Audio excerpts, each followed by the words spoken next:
Hello dear students, good evening to all students. Welcome back my show Chemistry with Upadhyay sir. Students, आज आप सभी students का chemistry with Upadhyay sir में एक बार फिर से स्वागत है. स्टूडेंट्स, जैसा कि हम लोग काफ़ी प्रॉब्लम्स को फेस कर रहे थे वाईफाई वगैरह कनेक्शन की, जिसको हम लोग धीरे धीरे सॉर्ट आउट कर चुके हैं और आज के बाद जो आपकी क्लासेस होगी डेली सीक्वेंस में आपको मिलेगी. तो चलिए हम लोग आज बात करते हैं स्टूडेंट्स ऑर्गेनिक केमिस्ट्री की. जो टाइप 2 हमने स्टार्ट की थी उसका 6वां लेक्चर है, 6th लेक्चर है, जिसकी हम बात कर रहे हैं. स्टूडेंट्स, ये हमारी जो क्लास है क्लास 11th और 12th दोनों स्टूडेंट्स के लिए खास होने वाली है, क्योंकि मैं यहाँ पे अपने चैनल पे जो क्लासेस आपका मैं ले रहा हूँ, ये क्लासेस ना तो मैं आपको इंटरमीडिएट के सिलेबस को देखते हुए ले रहा हूँ, ना ही मैं आपके 12th क्लास की सिलेबस मीन्स 11th 12th की सिलेबस को मैं बिल्कुल ध्यान नहीं रखा हूँ. मैं जो आपकी ये स्टार्ट किया हूँ, मैं जेई मेन का पैटर्न यहाँ स्टार्ट करके रखा हूँ और हम लोग जेई मेन की जो हमारी कंसेप्ट है हम इसे कर रहे हैं. स्टूडेंट्स, तो जहाँ जिसे प्रॉब्लम होगी आपको इस कंसेप्ट में, वो आप फटाफट मुझे कमेंट करके बता सकेंगे और हम लोग इसको डिस्कस करेंगे. तो आइए स्टार्ट करते हैं, सीधी बात, नो बकवास, अपने टॉपिक पे. Let's come to the point. Students, आप जहाँ तक देख पा रहे हैं, क्या आप भी हैं ऑर्गेनिक केमिस्ट्री से परेशान? इसका जो लेक्चर नंबर है वो आज 6 है, जिसकी हम डिस्कशन करने जा रहे हैं. तो आइए स्टार्ट करते हैं, क्योंकि आज का जो हमारा टॉपिक है बेहद खास होने वाला है, बेहद इंपॉर्टेंट होने वाला है. स्टूडेंट्स, और ये जो हमारी क्लासेस है आज की, ये हिंदी मीडियम और इंग्लिश मीडियम की क्लासेस दोनों बच्चों के लिए है. वो डेली की भांति, हर दिन की भांति आज की भी हमारी क्लासेस दोनों बच्चों के लिए है. तो आइए स्टार्ट करते हैं. स्टूडेंट्स, क्या है हमारा टॉपिक? सभी लोग अपने टॉपिक को गौर से देखें और यहाँ हम लोग बात करें. टॉपिक हमारा क्या है? समजातीय श्रेणी. स्टूडेंट्स, समजातीय श्रेणी क्या होता है? इस श्रेणी को पढ़ने से क्या लाभ है? इसके क्या क्या फायदे हैं? इसके क्या क्या यूजेस होने वाले हैं? इन सब की हम बात करेंगे. स्टूडेंट्स, तो आइए बात करते हैं. बात की जाती है, ऐसा कहा जाता है कि वैसे कार्बनिक यौगिक जिनमें समान क्रियात्मक समूह होता है और जिनके बढ़ते अथवा घटते अणुभार के क्रम में रखा जाता है, तब एक श्रेणी प्राप्त होती है, एक श्रेणी बनती है, जिसे समजातीय श्रेणी कहा जाता है. स्टूडेंट्स, अगर आपसे कोई पूछता है कि समजातीय श्रेणी क्या है, तो देखो समजातीय का मतलब ये होता है, देखो सम मतलब बराबर और जातीय मतलब जात, मीन्स जो समान जात के, मीन्स जो एक ही प्रकार के, एक ही जैसे दिखने वाले जितने भी कार्बनिक यौगिक होंगे, उनको जब एक समूह में बैठाया जाएगा तो कहा जाएगा कि वे सारी की सारी समजातीय श्रेणी की हैं. इसलिए स्टूडेंट्स कहा जाता है कि वैसे कार्बनिक यौगिक जिनमें क्रियात्मक समूह एक ही हो, जिसमें क्रियात्मक समूह सबका एक समान हो, जिन्हें उनके अणुभार के बढ़ते और घटते क्रम में सजाया जाता है, तब एक श्रेणी प्राप्त होती है, जिसे हम लोग समजातीय श्रेणी कहते हैं. स्टूडेंट्स, उसे हम लोग समजातीय श्रेणी कहते हैं. आइए हम लोग बात करते हैं.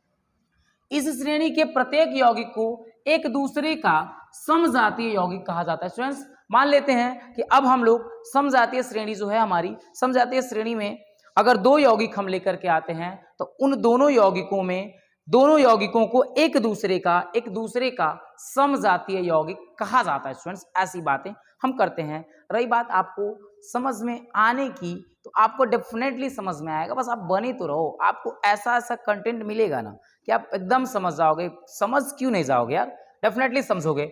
चलो, अगर फटाफट मुझे बताओ इसकी डेफिनेशन में किसी बच्चे या बच्ची को अभी तक प्रॉब्लम है, जो हमने समजातीय श्रेणी को डिफाइन किया है, फटाफट कमेंट करो और मुझे बताओ कि क्या आपको इस टॉपिक में प्रॉब्लम है या नहीं. अगर नहीं है तो हम लोग आगे बढ़ेंगे. फटाफट कमेंट करो. जो लोग इस टॉपिक को अभी तक समझ गए, थम्सअप करो फटाफट और बताओ मुझे.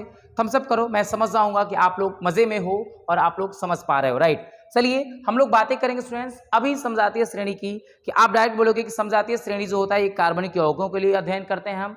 इसमें क्रियात्मक समूह एक जैसा होना चाहिए और इनमें इनके यौगिकों को उनके परमाणु भार, उनके अणुभार के बढ़ते क्रम में सजाएंगे, तब एक श्रेणी प्राप्त होगी और वह श्रेणी हमारी क्या कहलाएगी? समजातीय श्रेणी कहलाती है. और समजातीय श्रेणी के दो से ज्यादा या कितने भी यौगिक ले लो, अगर उन यौगिकों को पूछा जाए कि वे यौगिक एक दूसरे के क्या हैं, तो वे सभी के सभी समजातीय यौगिक हैं. ओके, आइए हमारे दूसरे वाले बच्चे जो इंतजार कर रहे हैं अपनी परिभाषा की, अपनी डेफिनेशन की, उन बच्चों के लिए स्टूडेंट्स हम लोग यहाँ डेफिनेशन लेकर के आए हैं. आइए हम डिफाइन करते हैं. हम लोग बातें करेंगे स्टूडेंट्स.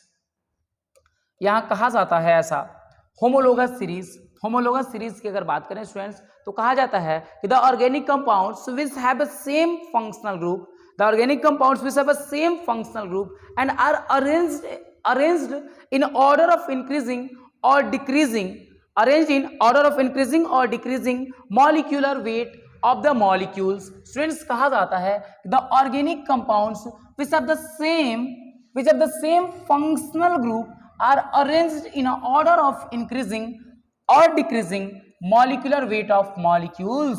Means कहा जाता है जो हमारे इंग्लिश मीडियम के स्टूडेंट्स हैं, जो हमारे साथ जुड़े हुए हैं, होमोलोगस सीरीज स्टूडेंट्स अगर आपको डिफाइन करनी है, आप बोलो कि होमोलोगस सीरीज जो है किसी ऑर्गेनिक कंपाउंड्स की होती है जिस ऑर्गेनिक कंपाउंड्स में the organic compounds which have the same functional group, the organic compounds which have the same functional group means वैसे ऑर्गेनिक कंपाउंड्स जिसमें फंक्शनल ग्रुप सेम हो, in which their molecules are arranged in their increasing और decreasing molecular weight of the molecules, then the series is formed which is called homologous series. Then the series is formed which is called homologous series. Students, कहा जाता है कि जो series यहाँ से बनती है वे सीरीज आपकी होमोलोगस सीरीज होती है. स्टूडेंट्स, बात होती है कि इस compounds in this series is called homologous of each other. Students, कहा जाता है कि इस सीरीज में जितने भी कंपाउंड्स होते हैं वे सारे के सारे एक दूसरे के होमोलॉग कहलाते हैं, एक दूसरे के होमोलॉग कहलाते हैं. क्लियर है? आई थिंक आप सभी का क्लियर होगा. अगर जहां भी जिसे प्रॉब्लम हो, मैं फटाफट बोल रहा हूं, आप थम्स अप करो, और जिसे क्लियर है और जिसे क्लियर नहीं है वो फटाफट कमेंट करो कि हम लोग इसको क्लियर करें, कैसे करें सर. ओके, चलिए स्टूडेंट्स, अब हम बातें करेंगे. अभी देखो, लास्ट तक अगर बने रहोगे, मैं पहले बता रहा हूं कि अगर लास्ट तक रहोगे ना, डेफिनेटली है कि एकदम सिखा करके छोड़ेंगे यार, बिना सिखाए नहीं छोड़ेंगे. लेकिन बीच में भाग जाओगे ना, अगर बीच में छोड़ करके भाग जाओगे, पक्का है कि तुम्हें मैं क्या होमोलोगस सीरीज दुनिया का कोई टीचर आपको समझा नहीं सकता है अगर बीच में भागोगे तो. अब चॉइस इज योर्स, आपको समझना है या मैदान छोड़ करके जो आपकी जो ये हम चीजें हम करा रहे हैं आप इसे छोड़ करके भागोगे. चॉइस इज योर्स, आप देख लो और उसके हिसाब से आप करो. ठीक है, चलो हम बातें करेंगे स्टूडेंट्स. यहाँ जो समजातीय श्रेणी की बात है, जो समजातीय श्रृंखला की बात है, समजातीय श्रृंखला की जो अवधारणा है, जो पहली जो इसकी अवधारणा दी गई थी वो 1843 में दी गई थी फ्रांसीसी रसायनज्ञ चार्ल्स गेरहार्ट के द्वारा प्रस्तावित किया गया था. स्टूडेंट्स, अगर आपसे कोई पूछता है कि जो समजातीय श्रृंखला है, इस समजातीय श्रृंखला की जो अवधारणा है कब दी गई थी, किसके द्वारा दी गई थी, तो आप डायरेक्ट बोलोगे कि 1843 ईस्वी में फ्रांसीसी रसायनज्ञ चार्ल्स गेरहार्ट के द्वारा प्रस्तावित की गई थी. स्टूडेंट्स, कहा जाता है कि एक समरूपता प्रतिक्रिया एक रासायनिक प्रतिक्रिया है. यह जो है, जो समजातीय श्रृंखला की अवधारणा की हम बात करते हैं, जो समजातीय श्रृंखला है स्टूडेंट्स, ये एक समरूपता प्रतिक्रिया या एक रासायनिक प्रतिक्रिया है जिसमें जो एक समरूप श्रृंखला के एक सदस्य को अगले सदस्य में परिवर्तित करती है. कहा जाता है जो चार्ल्स गेरहार्ट थे, इन्होंने कहा था कि ये जो समरूपता की जो प्रतिक्रिया है यह एक रासायनिक प्रतिक्रिया है जिसमें एक जो है एक समरूप श्रृंखला जो है उसके एक सदस्य को दूसरे सदस्य से जोड़ने का, एक सदस्य को दूसरे सदस्य में परिवर्तित करने की एक्सप्लेनेशन करती है, उसकी व्याख्या करती है. स्टूडेंट्स, ऐसा कहा था तो आपके चार्ल्स गेरहार्ट ने कहा था. हमारे अगले वाले बच्चे स्टूडेंट्स, आपकी जो डेफिनेशन है यहाँ पे हम लोग यहाँ कर पा रहे हैं कि the concept of homologous series was proposed by the French chemist Charles Gerhardt in 1843. Students, कहा जाता है कि the concept of homologous series was proposed by the French chemist Charles Gerhardt in 1843. Students, जो ये होमोलोगस सीरीज की जो concept है इसको सबसे पहले 1843 में चार्ल्स गेरहार्ट नामक एक फ्रेंच केमिस्ट ने इसकी एक्सप्लेनेशन की थी, इसने अपनी अवधारणा दी थी. आइसोमेरिज्म रिएक्शंस और a chemical process that converts one member of homologous chain to the next member. Students, ये जो होमोलोगस की जो प्रोसेस है, जो होमोलोगस की एक प्रोसेस है, एक जस्ट अ केमिकल प्रोसेस है, इसमें जो कन्वर्सन होती है, कन्वर्सेशन होती है एक मॉलिक्यूल्स में से किसी एक मेंबर्स की बात करें हम तो उसके छोटे से एक मेंबर्स को दूसरे मेंबर्स में कैसे कन्वर्ट किया जाए, ये उसकी कंप्लीट प्रोसेस को एक्सप्लेन करती है. ये one kind of isomerism process है जिसे हम लोग बाद में आगे पढ़ेंगे, समअवयवी या समअवयवता के नाम से स्टूडेंट पढ़ेंगे. आई होप स्टूडेंट्स आप सभी समझ पा रहे होंगे. आप सभी बच्चों को अभी भी कुछ बातें सता रही होंगी, आप सबके मन में एक डर बैठा होगा, ये चीज़ें हो रही होंगी कि सर ठीक है, लेकिन अभी डेफिनेशन जो है क्लियर नहीं हुआ, राइट। बहुत सारे बच्चे हैं, क्योंकि बाबू मैंने अभी तक कोई एग्जाम्पल नहीं दे रखा है आपके सामने, तो आपकी डेफिनेशन में भी थोड़ी बहुत इधर उधर होगी, तो आपको टेंशन नहीं लेना है स्टूडेंट्स। अब मैं बोल रहा हूँ कि जो आपकी होमोलोगस सीरीज है, जो होमोलॉग है, अगर हम इसकी बात कर रहे हैं, समजातीय श्रेणी की बात कर रहे हैं, तो ये समजातीय श्रेणी जो हम पढ़ पा रहे हैं, जो हम पढ़ रहे हैं, हम बाय डेफिनेशन देख रहे हैं स्टूडेंट्स। और बाय डेफिनेशन अगर हम बात करेंगे तो आपको मैंने बता रखा है कि समजातीय श्रेणी जो है उसमें मैंने बता रखा है, सभी लोग ध्यान से देखेंगे, मैं एक बार फिर से रिवाइंड कर रहा हूं, क्योंकि ये थोड़ी सी आपको कंफ्यूजन देगी, लेकिन जैसे ही आप समझ जाओगे बड़ी मजा आने वाला है इसमें, बस इसलिए आपको बने तो रहना है यहाँ पे। बस देखो, मैं दोबारा अब इसको अपने अपने लैंग्वेज के बच्चों को मैं एक्सप्लेन कर रहा हूँ। बाबू एक कार्बनिक यौगिक होना चाहिए, सबसे पहली बात कि ये कार्बनिक यौगिक इसमें होने चाहिए। क्या देखो तो CH4 जो मैं लिखा हूं, क्या ये कार्बनिक यौगिक है स्टूडेंट्स? अगर मैं C2H6 लिख रखा हूं तो क्या ये कार्बनिक यौगिक है कि नहीं है? अगर स्टूडेंट्स मैं बात करूं C3H8 ये कार्बनिक यौगिक है या नहीं, फटाफट कमेंट करते रहो। C4H10 की अगर बात करें स्टूडेंट्स, C5H12 की बात करें एक्सेट्रा, क्या ये सभी के सभी कार्बनिक यौगिक हैं कि नहीं है? फटाफट बताओ। क्योंकि मैंने डेफिनेशन में बोल रखा है कि वैसे कार्बनिक यौगिक जिनमें समान क्रियात्मक समूह होने चाहिए, जो हैं आपको दिख रहे होंगे। अगर आपको नहीं दिख रहे हैं तो मैं आपको क्लेरिफाई कर देता हूं कि ये सभी के सभी जो हैं एक ही प्रकार के क्रियात्मक समूह के सभी सदस्य हैं। अगर आपको फिर भी नहीं समझ में आ रहा है तो आप जो हैं इसे चेक कर सकते हो कि ये सभी के सभी एल्केन हैं, सभी के सभी आपके एल्केन हैं। क्लियर? मैंने बता रखा है पहले से एल्केन क्या होता है, एल्कीन क्या होता है, एल्काइन क्या होता है, मैंने सब कुछ बता रखा है स्टूडेंट्स। ये एल्केन है, मैंने बता रखा है कि एल्केन में 2 कार्बन परमाणुओं के बीच एकल बंधन होता है, तो ये आपका क्या होता है?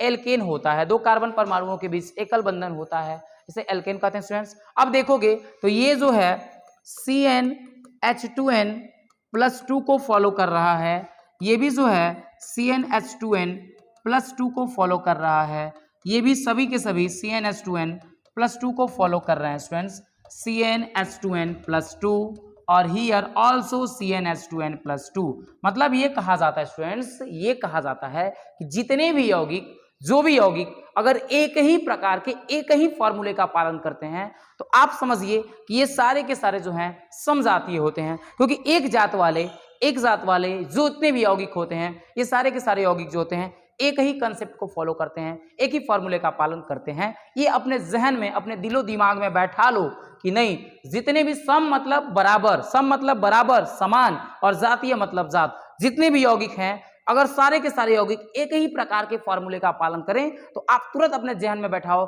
कि नहीं, ये सभी के सभी क्या है? समजातीय हैं। और समजातीय होने का मतलब, अगर एल्केन हमने पढ़ा रखा है तो एल्केन के सदस्य में पहला सदस्य है जिसका नाम है, मैं बता रखा हूं स्टूडेंट्स, मीथेन। पहला जो सदस्य है मीथेन है, पहला जो मैंने बता रखा है आपको मीथेन। दूसरा इथेन मैंने बता रखा है भाई, अगर आपको नहीं समझ में आ रहा है तो आप कमेंट करके पूछ सकते हो। प्रोपेन है, तीसरा मैंने बता रखा है ब्यूटेन, चौथा जो मैंने बता रखा है पेंटेन, हेक्सेन, हेप्टेन, ये सब बता रखा है स्टूडेंट्स। फटाफट जो लोग अभी देख रहे हैं फटाफट मुझे बताओ कि इन सब में क्या सिमिलरिटीज है, क्या समानताएं हैं, क्या कुछ कॉमन दिख रहा है क्या आपको, या नहीं दिख रहा है कॉमन? फटाफट मुझे कमेंट करो और बताओ क्या कुछ कॉमन दिख रहा है इसमें। ऑफ कोर्स कॉमन दिख रहा है, क्योंकि सबसे पहले ये सारे के सारे यौगिक जो हैं, आपके सारे के सारे यौगिक एक ही फॉर्मूले का पालन कर रहे हैं, मतलब सारे के सारे CnH2n+2 के फॉलो कर रहे हैं, मतलब CnH2n+2 के फॉलोअर हैं, उनको पालन कर रहे हैं। इसका मतलब सारे के सारे जो हैं एल्केन के, सारे के सारे जो हैं एल्केन के समजातीय यौगिक हैं, और ये सारे के सारे एल्केन श्रेणी के समजातीय सदस्य कहलाएंगे स्टूडेंट्स। अब इसके बावजूद अगर आपको नहीं समझ में आ रही है तो आप देख सकते हैं सबके लास्ट में मैंने ANE सबके लास्ट में मैंने लिख रखा है, मतलब सारे में कुछ समानताएं हैं, तो आप समझ लेना, अपने जहन में बैठा लो, अपने दिल दिमाग में एकदम बैठा लो कि जिस यौगिक के क्रियात्मक समूह सेम होंगे, क्रियात्मक समूह सेम का मतलब जिसके अंतिम में या जो एक ही फॉर्मूले का पालन करे वह आपका क्या हो जाएगा? समजातीय हो जाएगा स्टूडेंट्स। जो हमारे अंग्रेजी मीडियम वाले स्टूडेंट्स हमारे साथ जुड़े हुए हैं स्टूडेंट्स, आप भी देख सकते हैं कि ये जो CH4 है CnH2n+2 को फॉलो कर रहा है, जो यहाँ C2H6 है ये CnH2n+2 को फॉलो कर रहा है, और जो C3H8 है CnH2n+2 को ये भी फॉलो कर रहा है। मैं जितने मैंने बोर्ड पे रखे, जो भी आप देख पा रहे हो, जितने भी मैंने डिस्प्ले कर रखे आपके सामने, ये सारे के सारे CnH2n+2 को फॉलो कर रहे हैं। मतलब ये सारे के सारे एक ही फॉर्मूले को फॉलो कर रहे हैं। इसका मतलब हुआ कि ये सारे के सारे होमोलोगस सीरीज के मेंबर्स हैं, और सारे में एक चीज कॉमन बात है स्टूडेंट्स, ये है ANE और ANE, मीन्स ये सफिक्स भी सब कुछ फॉलो कर रहे हैं। इसीलिए मैंने बोला है कि those organic compounds in which only one functional group is situated in all and there is arranged in their increasing or decreasing order students. ये सारी बातें हम कर चुके हैं पहले से। चलिए यहाँ तक आई होप आप समझ पाए होंगे। अभी बस इतना बताओ, थोड़ा सा समझ में आया ना, बस जल्दी बताओ, फटाफट कमेंट करके बताओ कितना % क्लियर हुआ, क्योंकि अभी जस्ट आपको मैंने जैसे 20% तो बताया है, होमोलोगस सीरीज समजातीय श्रेणी का जस्ट 20% तो अभी तक पढ़ाए हैं। फटाफट बताओ कौन कौन को नहीं समझ में आया, कौन कौन को है, समझ लो जल्दी जल्दी। ये जो होमोलोगवा है ना, जो समजातीय श्रेणी की जो हम बात करते हैं ना, ये जो एकदम बड़ी आसान है भाई, बस बताओ तो सही किसको किसको समझ में आया और किसको किसको नहीं आया। स्टूडेंट्स ये सारी बातें हम कर चुके हैं। चार्ल्स गेरहार्ट, अगर कोई आपसे पूछे समजातीय श्रृंखला की अवधारणा किसने दी, तो फ्रांसीसी रसायन के चार्ल्स गेरहार्ट ने दी। कब दी भाई, तो 1843 ईस्वी में दी। आप इस बात का ध्यान रखें स्टूडेंट्स। और चलिए आगे बढ़ते हैं, हम लोग कर चुके स्टूडेंट्स, अब बातें करते हैं। आओ देखो अब अगर पहले वाले में 20% समझ में आया है ना, तो मैं वादा करता हूं कि यहां देखने के बाद, इसको अप्लाई करने के बाद तुम डेफिनेटली बोलोगे और थम्स अप करोगे कि सर मुझे 100% क्लियर हो गया। तो आओ देखते हैं भाई कैसे आपको पता चलेगा। कहने से तो पता चल नहीं जाएगा। कहने से स्टूडेंट्स बातें बहुत कहनी बड़ी आसान होती है, लेकिन प्रूफ करके दिखानी और करनी बड़ी मुश्किल होती है। तो आइए बातें करते हैं स्टूडेंट्स। कहा जाता है स्टूडेंट्स कि वैसे कार्बनिक यौगिकों का समूह, ध्यान से सुनना बड़ी इंपॉर्टेंट है, वैसे कार्बनिक यौगिकों का समूह जिनमें CH2 समूह की, वैसे कार्बनिक यौगिकों का समूह जिसमें CH2 समूह की भिन्नता पाई जाती है। भिन्नता पाई जाती है मतलब कि वैसे कोई भी कार्बनिक यौगिकों का समूह लेंगे जिन दो के बीच में CH2 का अंतर आ जाएगा, जिन दो के बीच में CH2 का अंतर आ जाएगा, वे सभी की सभी एक दूसरे की समजातीय श्रेणी के सदस्य कहलाएंगे। मतलब कि अगर हम दो यौगिक लेते हैं तो दो में एगो का अगर फॉर्मूला CH4 है और दूसरे वाले का फॉर्मूला, सब लोग बोर्डवा पे देख लो, जैसे एगो का फॉर्मूला मान लो कि एगो यौगिक है CH4 लिए और अगर बगलिया वाला जो बगल वाला है वो C2H6 लिए स्टूडेंट्स, और देख लो ये दोनों में कितना का अंतर है भाई, तो ये दोनों के बीचवा में कार्बन एगो अहिजा कार्बन दूगो, मतलब कार्बन का कितना अंतर है भाई, एगो कार्बन का अंतर है कि ना है, जल्दी बताओ तो। और यहाँ 4 गो है हाइड्रोजन और हैजा कगो है भाई, 6 गो, तो 4 गो और 6 गो में कगो अंतर जी, जल्दी बोलो, 2 गो अंतर है। मतलब इसको लिख देंगे CH2 का अंतर आया कि नहीं आया हो। तो जब भी आपसे कोई बोलता है कि कोई भी यौगिक का समूह दे दे, ओकरा में सबसे पहले आपको समजातीय खोजना है ना, बराबर जात वाला खोजना है ना, हाई खाली CH2 देख लो यार, CH2 देख लोगे, उसके बाद तुम खुदे डांस करने लगोगे, बोल दोगे कि CH2 का समूह में भिन्नता पाई जाएगी तो ये तुम्हारा समजातीय होगा। या दूसरे शब्दों में अगर देखना है ना, तो हैजा देखो, जल्दी देखो तो फट से, अर्थात जिनके दो अणुओं के बीच, मतलब जो दो आपस में सटा हुआ अणु रहता है ना, अगल बगल वाला सटा हुआ मतलब पड़ोसिया, तो जैसे ही पड़ोसिया आएगा ना, एक अणुओं के मध्य का जो अणु भार होगा ना, वो में 14 का अंतर होगा। कितने का अंतर होगा, 14 का अंतर होगा, 14 AMU का डिफरेंस पाया जाएगा, अंतर होगा। इसी को हम लोग कहते हैं कि वह एक दूसरे का सजातीय श्रेणी या समजातीय श्रेणी का सदस्य कहलाता है। मतलब स्टूडेंट्स अगर हम बात करेंगे तो जब भी दो पड़ोसिया रहेगा ना, तो दोनों पड़ोसियाओं के बीच में CH2 का अंतर होगा, या एकरा साथ साथ अगर दूसरे भाषा में बोलना है, अगर परमाणु द्रव्यमान चेक कर लेना, अगर दोनों के बीच में 14 AMU का अंतर आ जाएगा, 14 का अंतर आ जाएगा ना स्टूडेंट्स, फट से बोल देना तू लोग कि नहीं ये जो है समजातीय है, 110% बोलना क्या है, समजातीय है। आई होप आप समझ पा रहे होंगे, आई होप आप सबकी डेफिनेशन क्लियर होगी। चलिए हमारे दूसरे वाले जो बच्चे हैं, जो हमारे इंग्लिश मीडियम के स्टूडेंट्स हमें इंतजार कर रहे हैं, देखते हैं। स्टूडेंट्स बात होती है कि the group of organic compounds in which the variation of the CH2 groups is found, students कहा जाता है कि the group of organic compounds in which the variation of CH2 groups is found that is whose two molecules are adjacent. मतलब कहा जाता है कि अगर दूगो अगल बगल वाला अगर मॉलिक्यूलवा के बीच में, दूगो अलग अलग अगल बगल वाला मॉलिक्यूलवा के बीच में अगर एगो CH2 का अंतर पाया जाए ना, CH2 का अगर डिफरेंस पाया जाए ना, आप तुरंत बोल दो उसको, फट से बोल दो कि नहीं ये जो है कि क्या है, होमोलॉग है, हो होमोलॉग है। देखो जल्दी ये जा, there is a difference of 14 AMU, या दूसरे वर्ड में अगर बोलोगे तो हम बोलेंगे कि दूगो मॉलिक्यूलर फॉर्मूला लेंगे, दूगो मॉलिक्यूल लेंगे और दोनों मॉलिक्यूलों का जो मॉलिक्यूलर मास फाइंड करेंगे भाई, मॉलिक्यूलर वेट फाइंड करेंगे। अगर दोनों में 14 का अंतर आ जाएगा ना, तुरंत बोल देंगे क्या है, होमोलोगस सीरीज का मेंबर है, समजातीय श्रेणी का सदस्य है। स्टूडेंट्स आई होप आप समझ पाए होंगे। अगर डेफिनेशन में थोड़ी बहुत भी प्रॉब्लम है ना तो आओ देख लेते हैं। पूरा का पूरा खाली रखबे किए हैं, इसीलिए तो खाली रखे हैं, ये तो प्रूफ करने के लिए खाली रखे हैं कि नहीं पूरा तू लोग आज एकदम ठोक करके घुसाइए देंगे, उसके बाद ही आगे बढ़ेंगे। समझ लो कि जब तक पूरा घुसा नहीं लेंगे ना तू लोग के दिमाग में, अरे दिमाग में कंसेप्ट हो, अगर घुसा लेंगे दिमाग में तू लोग के कंसेप्ट ना, ओकरा बाद तो पक्का है कि तू लोग खुदे चिल्लाने लगेगा। जैसे ही तू लोग के यहाँ घुसेगा ना, चिल्लाने लगेगा सब कि नहीं सर अब समझ में आ गया, सर समझ में आ गई। ये सारी बातें स्टूडेंट्स सब कुछ तुम कर पाओगे। देखो यहाँ जल्दी देखो तो फट से सब लोग, अब देखो मैं बोल चुका हूँ स्टूडेंट्स, अगर मान लो दिया है CH4, देखना अच्छे से, C2H6 दिया है, अगर कहा जा रहा है कि यहाँ C3H8 दिया है और उसके बाद कह रहा है कि C4H10 दिया है। स्टूडेंट देख लो जल्दी हम कितना लिए हैं, हो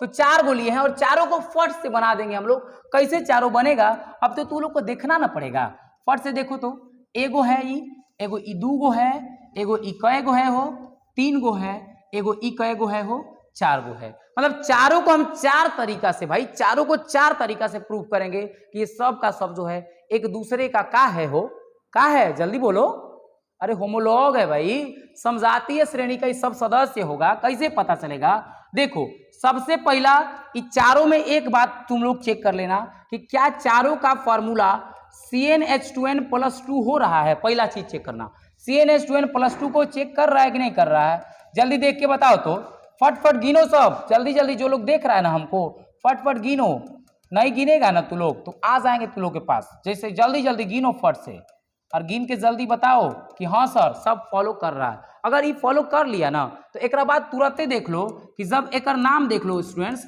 सबके नाम देख लो भाई, तो इसका नाम जो है तुम पहले से पढ़ चुके हो कि सर एक नाम मीथेन होता है, सर एक नाम जो है आपे तो पढ़ाए हैं इथेन होता है, और एक नाम आपे पढ़ाए हैं सर प्रोपेन होता है। अरे हम ही सब पढ़ाए हैं, हो जल्दी जल्दी बोलो। अब एक नाम क्या होता है, ब्यूटेन होता है। देखो सबसे पहली समानता कि सारे के बीच में क्या देख लिए हम, फॉर्मूला देख लिए। दूसरी समानता है कि सारे का सारे हमने क्या देख रखा है बाबू, तो आप देख सकते हैं सब में ANE और ANE सब में ही कॉमन है। मतलब देखो दूगो हमने प्रूफ कर दिया ना, दूगो हम बोले ना कि चारों को 4 तरीका से सिद्ध करेंगे, दूगो कर दिए ना। जल्दी बोलो, जल्दी चेक करके बोलो का सब में ये सब समान है कि नहीं है।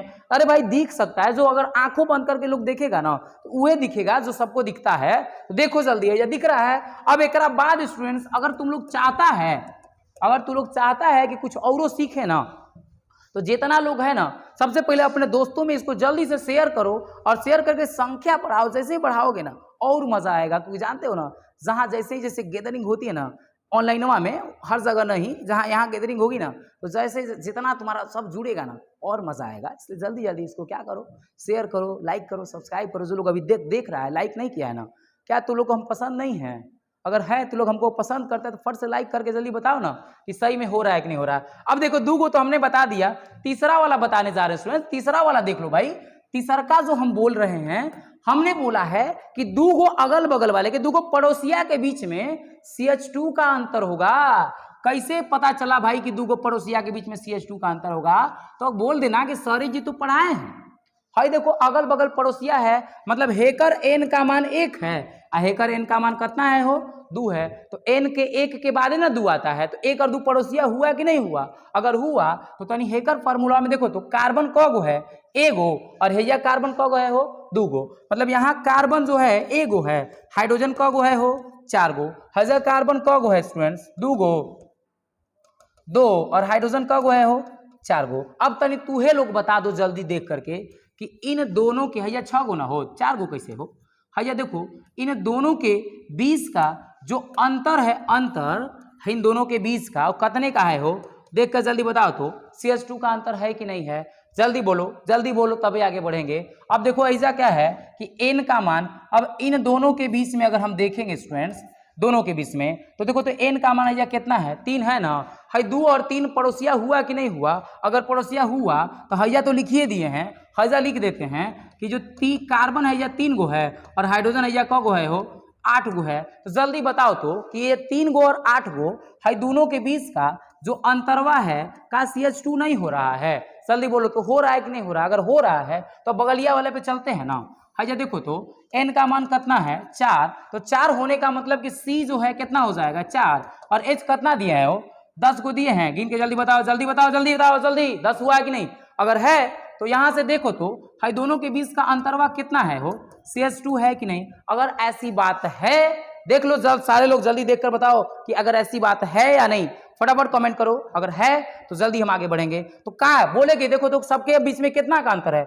CH2 का अंतर है कि ना है? जल्दी बोलो CH2 का अंतर अगर है फ्रेंड्स आप क्या बोलोगे? आप बोलोगे कि ये सब का सब एक दूसरे का होमोलॉग है, ये सब का सब एक दूसरे का समजातीय श्रेणी का सदस्य है।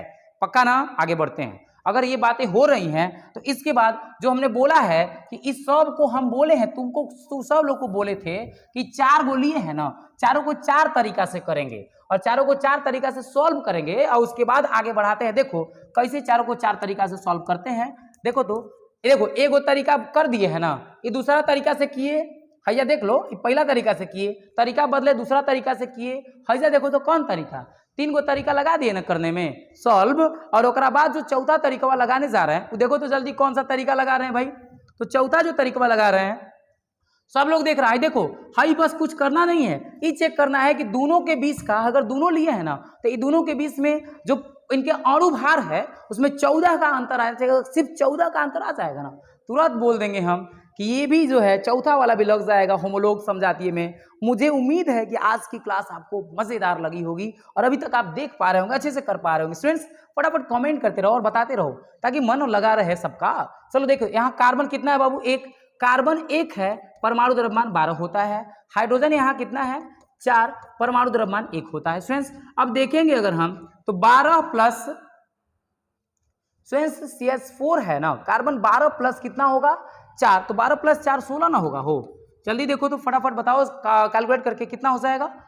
12 प्लस 4 16 हो जाएगा स्टूडेंट्स, मतलब ये 16 AMU आया। आई थिंक यहाँ से देखेंगे अगर हम तो यहाँ पे देखो तो कार्बन कितना है 2 है, 2 गुणा 12 और उसके बाद C2H6 है ना, तो यहाँ C2H6 में अब देखो तो हैजा कितना है, यहाँ है H कितना है तो 6 है, 6 गुणा 1, स्टूडेंट्स दोनों को जोड़ के तो 12 दूना का 24 प्लस 6 30 हो जाएगा। अब यहाँ देख लो कार्बन कितना है 3, 3 गुणा 12 प्लस H जो है कितना है भाई जल्दी बताओ? तो 8 है, मतलब 8 गुणा 1, दोनों को जोड़ेंगे तो उम्मीद है कि 12 आएगा 36 और 8, जल्दी बताओ 44 आ जाएगा, उम्मीद है मुझे ऐसा है ना हो? जल्दी बोलो, बहुत बढ़िया। चलो अब देखते हैं C जो है 4 है, 4 गुणा 12 और H जो है 10 है गुणा 1। फ्रेंड्स जल्दी जोड़ो जल्दी, 500 का 48 10 58 होगा भाई। इतना तो लोग छोटा छोटा चीज ना बता नहीं पाता है एकदम, क्या हम बोले जाने दो, ठीक है। अब देख लो, अब हम बोले हैं कि अंतिम वाला है, अंतिम वाला है एकरा में डिफरेंस देखना है। देख लो पता नहीं है 16 और 30 के बीच का अंतर कितना है? 16 और 30 के बीच का डिफरेंस जल्दी बोलो फटाफट 14। फ्रेंड्स 30 और 44 के बीच का अंतर कितना है? तो 14 है ना हो। 44 और 58 के बीच का अंतर कितना है भाई? 14। क्या सब जो है 14 के अंतर को फुलफिल किया? अगर किया तो ये क्या है? जल्दी बोलो क्या है? तो ये सब का सब जो है होमोलॉग है, समजातीय श्रेणी का सदस्य है। स्टूडेंट्स ऐसे ही जो है हम लोग एल्केन की बात करेंगे, एल्कीन की बात करेंगे, एल्काइन की बात करेंगे।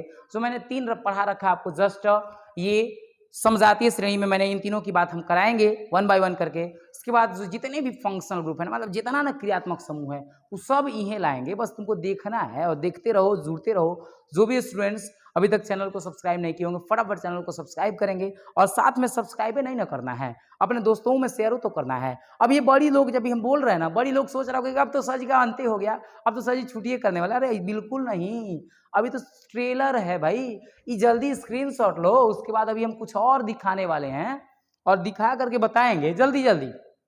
चलो आगे बढ़ते हैं स्टूडेंट्स। देखो ये खाली हो गया ना, अब यहाँ से समझ लो फॉर्मूले हैं, फॉर्मूलों को डिस्कस करते चलते हैं और हमारी जो क्लासेस है वो ऐसे ही आगे बढ़ेगी।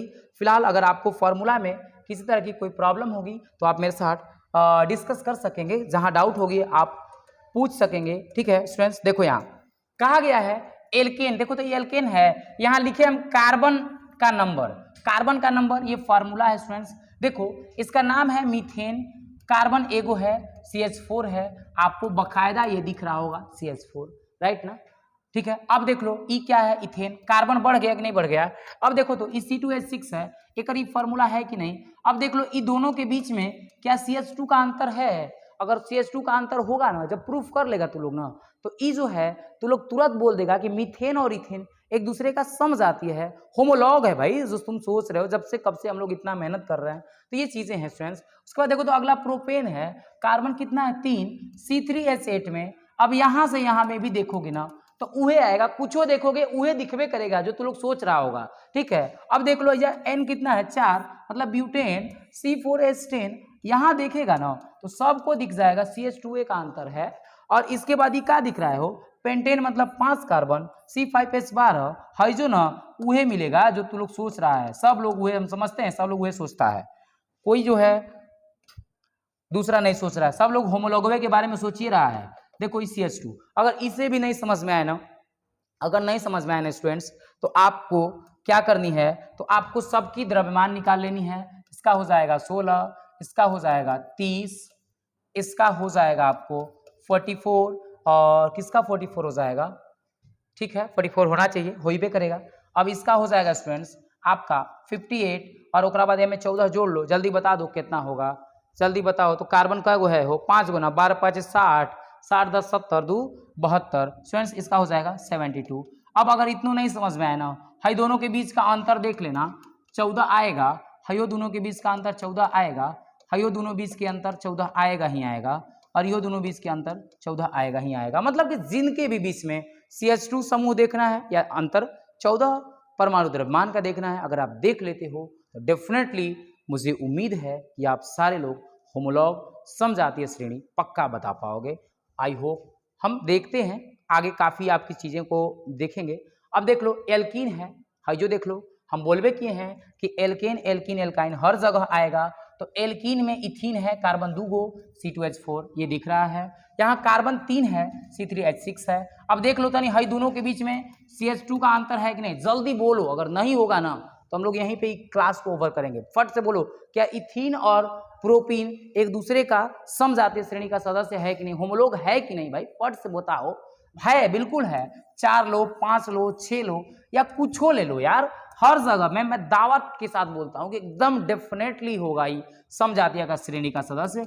सबके बीच में CH2 का अंतर, और जहां ना CH2 का अंतर आएगा तो देख लो ना भाई, कार्बन का 12 हाइड्रोजन का 2, मतलब CH2 का अंतर मतलब 14 परमाणु द्रव्यमान का अंतर, आणविक द्रव्यमान का अंतर होएगा ही होएगा। तो ये आप इसे भी कर सकते हैं स्टूडेंट्स।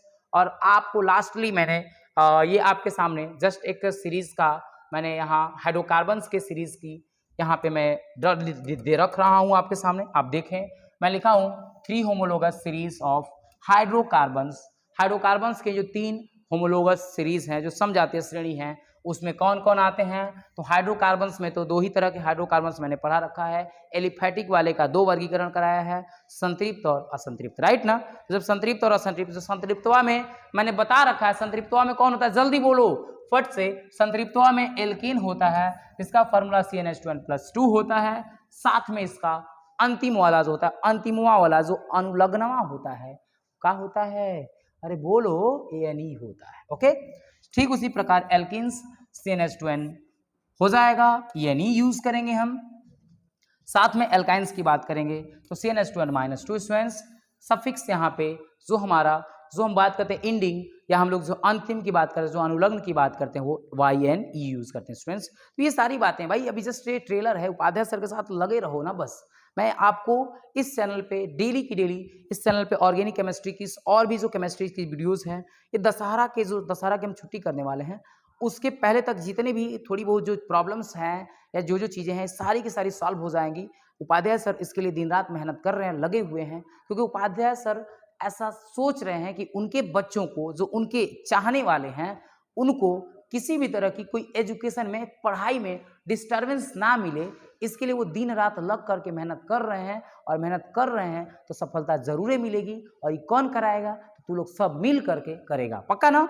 फटाफट बोलो जल्दी। तो अगर ऐसी बातें हैं तो ये सारी चूज आप सभी स्टूडेंट्स मेरे साथ अच्छे से बने रहें। आप सभी स्टूडेंट्स का प्यार दुलार, काफ़ी जो आप मुझे सपोर्ट कर रहे हैं, कोऑपरेट कर रहे हैं, काफ़ी काबिल तारीफ है। आप सभी स्टूडेंट्स का मैं, उपाध्याय सर, अपने इस यूट्यूब चैनल और हमारी जो भी टीम है, जो जिनके हेल्प से आपकी ये क्लासेस आप देख पा रहे हो, क्योंकि एक उपाध्याय सर की बस की बात तो ये है नहीं कि उपाध्याय सर कैमरा भी ऑपरेट कर लेंगे और पढ़ा भी लेंगे और सारी चीज़ें कर लेंगे। तो हमारी सारी टीम के ओर से आप सभी को बहुत बहुत धन्यवाद, जो आप काफ़ी मुझे इतना हम लोगों को सपोर्ट कर रहे हैं। आप सबकी प्यार दुलार है। बस आपको अगर आज की हमारी क्लासेस बेस्ट लगी, अगर बेस्ट लगी ना, तो पक्का अपने एकदम अपने आप से ये आप प्रण करो, एक संकल्पित हो जाओ कि नहीं, अगले 1-2 दिन में आप 5, कम से कम हर लोग 5-5 सब्सक्राइबर उपाध्याय सर का जरूर इंक्रीज करोगे, और अपने दोस्तों में आप क्या करोगे? शेयर करोगे। Thank you very much, thank you very much, thank you very much, thank you all.